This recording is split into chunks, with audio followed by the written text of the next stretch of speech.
వారి కుటుంబ సభ్యులు ఎప్పుడు నిండు నూరేండ్లు ఆయురారోగ్యతతో ఉండాలని కోరుకుంటూ వారికి వారి కుటుంబ సభ్యులందరికీ కూడా దీర్ఘ ఆయుష్మాన్ భవ. శ్రీమతి కాజా వీరరాజు గారు, శ్రీమతి కాంచనమాల గారు, మీరు అన్నదానం చేస్తున్నారు, మేము అన్నదానం స్వీకరిస్తున్నాం.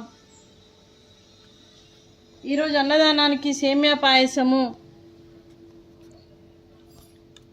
అలాగే ఫ్రూట్స్, అరటి పండ్లు, రైసు, మిల్ మేకర్ మసాలా, టమాటా పప్పు, సాంబారు. అన్నదాత సుఖీ భవ. అన్నదాత అన్నదాత సుఖీ భవ, సుఖీ భవ, సుఖీ భవ, సుఖీ భవ.